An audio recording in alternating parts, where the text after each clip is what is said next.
Hello and welcome to Type 40, Type Over 40, a little extra Type 40 this week, just as a bit of a test because I've never done any kind of live streaming before. I thought, seeing as things have gone so well and the group's been so active, I'd come and punish you all for your good behaviour by talking to you for a little bit this afternoon.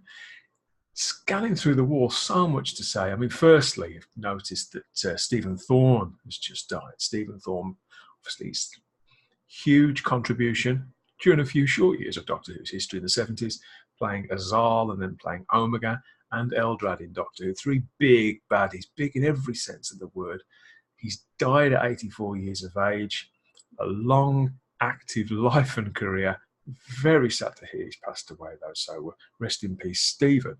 And there'll be some pictures, no doubt, flying all over the wall over the next couple of days of his various roles. And hopefully, if you met Stephen at a convention, we'd love to see some pictures of that, or some cosplays. If you've been brave enough to cosplay as Al, you can show us. We'll keep it all to ourselves. A little bit further down on the wall, it's Jeff Brown. Jeff, you're making your way through these audio adventures, the Paul McGann audio adventures. I don't know how you do it. I don't know how you consume this amount of Doctor Who in the average week. You're watching the DVDs, you're reading the books, and you're listening to the audios now. It's making me feel like I'm letting the side down a little bit. Makes me look like a lightweight. But Invaders from Mars, Chimes of Midnight, both great stories. Chimes of Midnight, people talk about that all the time and with good reason. But I probably prefer Invaders from Mars myself. Simon Pegg's in it, isn't he? And Jessica Stevenson when she was Jessica Stevenson. So it's good stuff from around 2003, 2004. I can't quite remember. Hope you enjoy it all. Keep sharing, keep showing us these covers because, we all like to be nosy, don't we? And it's, I was watching the Arc of Infinity last night. Arc of Infinity, classic Peter Davison story, My Doctor, of course. And, every time I see this story again, not only do I get hit with the nostalgia, but something else. I appreciate something about it, something different every time. This time I noticed all the Gallifreyan iconography and the way that it's evolved from when we last been to Gallifrey, which was when was that? In the Invasion of Time. And the sets, the sets are a little notorious, I know, and they're a little bit garden centre after dark, aren't they? But it's still got something. It's still got a lot of charm, and they wouldn't clutter it up too much, would they? At the time, what if they're no nonsense people by them, even if their headdress isn't. And I still really like that story. And Ian Collier, in that instance, as Omega, he's no less outrageous than the late Stephen Thorne, but it's a good, solid Doctor Who story. If you haven't seen it, I recommend it. John Barrowman, he's at a convention. I've seen this picture. This picture here, there. Wow. I'd love a suit like that, wouldn't you? Noel Glynn. Noel's videos come in thick and fast most days. I'm really enjoying your output, Noel. We know that you've got very, very strong opinions, lots and lots of passion. Personally, I think that's fantastic. It's what I love to see, what I love to hear.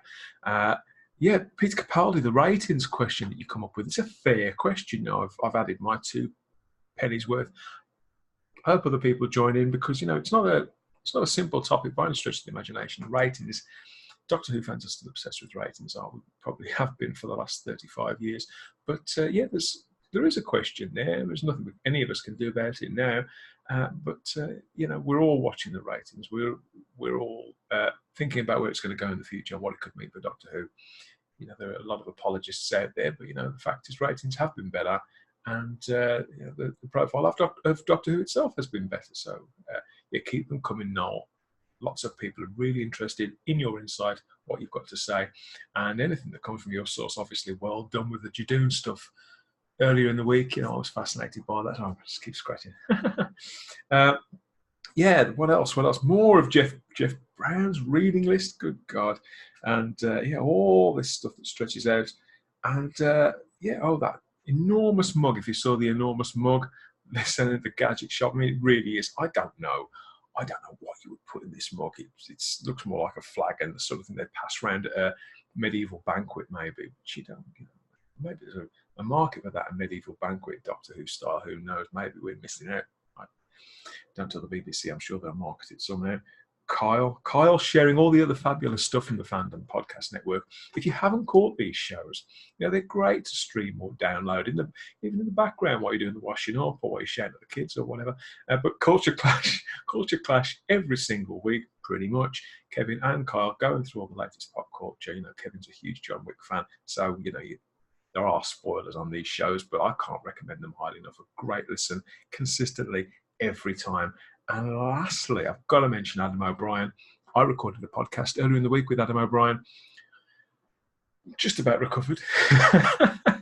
But, Adam's a lively character. He's as lively to talk to as he is to cover his social media output. But, yeah, he's sharing stuff from Bill and Ted. We've got his various picks of fantasy doctors from throughout the years, actors he'd like to see paired in the role, doing whatever.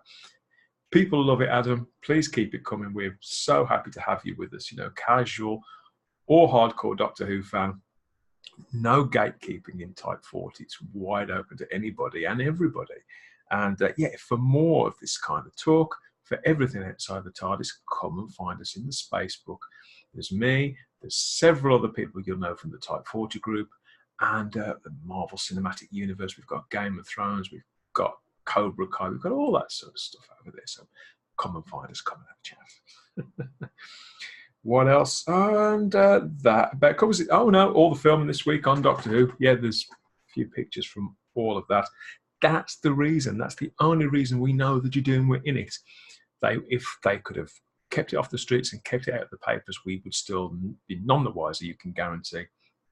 Whatever Chris Chibnall may say at a later date, or how the BBC press release department try and spin it. It's not a big return in my opinion, but pleases people. It's not being mean about it. It makes people happy, fair enough. And yeah, John Pertwee would have been 100 this week. John Pertwee was an incredible man. We all know that's not just in his time as the Doctor, but his entire life. Serving in the Navy, as did my granddad. My granddad was also born in 1919. And I think we all love reading about John Pertwee's life, his incredibly romantic, expansive life. And you see some of these pictures from his time in and around Doctor Who, before, during, or after. And, he clearly lived large in every sense of the word. And, he's still very, very sadly missed. Sadly, none of us can go on forever, but you do wonder if he was around today, what he would think of it all. Because it wasn't long before he died that he famously said that he didn't think Doctor Who, not only that Doctor Who would come back, he didn't think that it should. You do wonder what he'd think of it. Now, I think he'd still be very happy. He'd certainly be, he'd be coining it in, I suspect. But then again, can't blame him for that either. Sean Pertwee, we still hope that Sean Pertwee will make it into Doctor Who one day. I'm sure you feel the same way as I do about that. And we're going to keep it coming. Keep watching for the location stuff. If they ever are out and about, share some pictures. If you do see Doctor Who out filming anywhere, by all means, come and tell us about it. And whatever you're watching, whatever you're listening to, whatever you're reading, any Doctor Who thoughts that pass through your head, come and find us. Come and tell us about it. These little things we genuinely want to know. We want to share. And the Fandom Podcast Network, everything that we do, whether it's on mic, whether it's on video, whether it's in the social media, it's all by the fans, for the fans. We're the same as you. So come and find us. Come and have a chat. Come and have a share. Thank you. Thanks for joining me for, how long's it been? About 10 minutes. Can't promise I won't do this again. I'll warn you. But, thank you very much. Bye-bye.